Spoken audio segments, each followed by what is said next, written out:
নমস্কার, কেমন আছেন আপনারা সবাই? দেবযানীস রান্নাঘরে আপনাদের স্বাগত জানাই।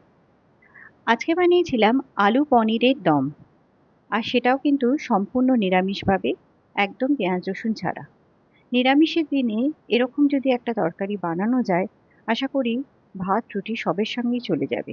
রেসিপিটা শেয়ার করলাম, ভালো লাগলে অবশ্যই আমার চ্যানেলটাকে ফলো করবেন আর একটা লাইক শেয়ার সাবস্ক্রাইব করতে কিন্তু ভুলবেন না। এখানে আমি কড়াইতে দিয়ে দিচ্ছি বেশ কিছুটা পরিমাণ তেল।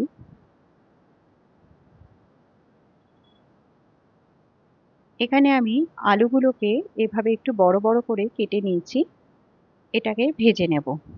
আলুটাকে আমি আগে থেকে সেদ্ধ করিনি। এভাবে যদি ভেজে আলুর দম করা যায় তাহলে কিন্তু তার টেস্টটা একটু ভালো হয়। আর এটাতে একটু তেলটা বেশি লাগে অবশ্যই, কিন্তু টেস্ট কিন্তু দারুণ আসে। এর মধ্যে দিয়ে দিলাম পরিমাণ মতো নুন আর হলুদ। এটাকে একটু লো ফ্লেমে ঢেকে ঢেকে ভেজে নেব।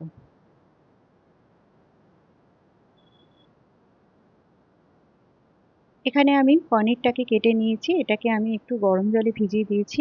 এতে পনিরটা খুব নরম হয়ে যায়।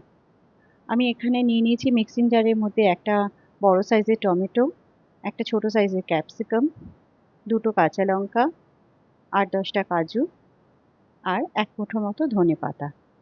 এটার মধ্যে সামান্য একটু জল দিয়ে এটার একটা পেস্ট বানিয়ে নেব। এটা কিন্তু রেডি। এখানে দেখুন আলুটাও কিন্তু আমার একদম ভাজা হয়ে গেছে। এটাকে তুলে রাখবো। এই তেলের মধ্যেই আমি পনিরটাও একটু ভেজে নেব।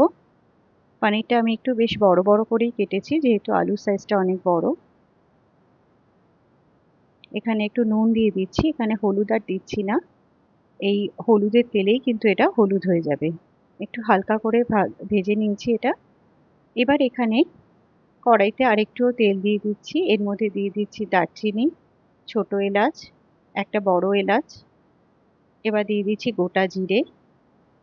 জিরেটা একটু হালকা ভাজা হলে এর মধ্যে দিয়ে দেব দুটো তেজপাতা, দিয়ে দিচ্ছি হিং আর আদা বাটা। আদাটাকে একটু ভালো করে ভেজে নেব। এবার এর মধ্যে দিয়ে দিচ্ছি কয়েকটা কারি পাতা। এই কারি পাতাটা এখানে দেওয়ার জন্য এটার কিন্তু গন্ধটাই আলাদা চেঞ্জ হয়ে যাবে আর টেস্টটাও চেঞ্জ হয়ে যাবে। এবার আমি এখানে যে পেস্টটা বানিয়ে রেখেছিলাম সেটা দিয়ে দিলাম। দিয়ে দিলাম কাশ্মীরি লঙ্কার গুঁড়ো, হলুদ গুঁড়ো, 2 চামচ মতো ধনে গুঁড়ো আর দিয়ে দিচ্ছি 1.5 চামচ মতো জিরের গুঁড়ো। এবার এই মশলাটাকে ভালো করে কষিয়ে নেব। মিক্সিং জারের মধ্যে একটু জল দিয়ে এটা এর মধ্যে ঢেলে দিলাম।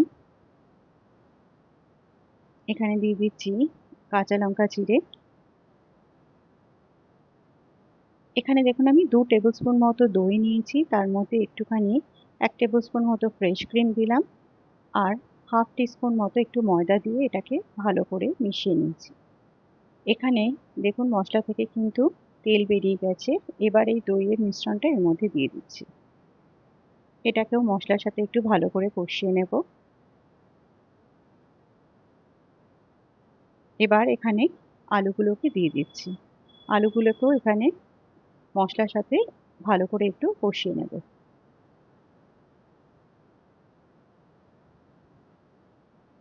এখানে দিয়ে দিচ্ছি পরিমাণ মতো নুন। এটাকে ভালো করে মিশিয়ে নিয়ে, যেহেতু অলরেডি আলুটা আমার সেদ্ধই আছে, সেই জন্য এখানে দিয়ে দিচ্ছি পরিমাণ মতো চিনি। চিনি অবশ্যই দিতে হবে, যেহেতু এটা পেঁয়াজ ছাড়া তৈরি হচ্ছে। চিনি না দিলে কিন্তু টেস্টটা একদম ভালো আসবে না। এটা দেখুন খুব ভালো মতো কষে গেছে।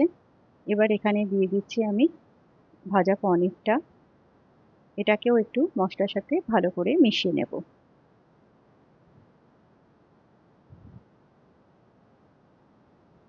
এখানে দিয়ে দিচ্ছি এবার কিছুটা মতো জল। এটাকে এবার ভালো করে একটু ফুটতে দেব।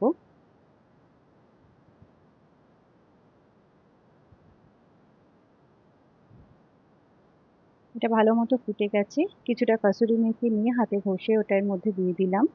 দিয়ে দিলাম সামান্য একটু গরম মশলার গুঁড়ো আর 1 টেবিল স্পুন মতো ঘি। এটাকে এবার ভালো করে মিশিয়ে আর একটু ফুটিয়ে নিলেই কিন্তু এটা একদম রেডি হয়ে যাবে। দেখুন এটার কালারটা কত সুন্দর এসছে আর দেখতে এত সুন্দর হয়েছে, শুধু দেখতে না, এটা খেতেও হয়েছিল অসাধারণ। আমার তো ভীষণ ভালো লেগেছে রেসিপিটা। আশা করি আপনারাও বানালে আপনাদেরও ভালো লাগবে। সেই জন্য অবশ্যই অনুরোধ করব একবার কিন্তু রেসিপিটা বানিয়ে দেখবেন এবং আমাকে জানাবেন কেমন লাগবে।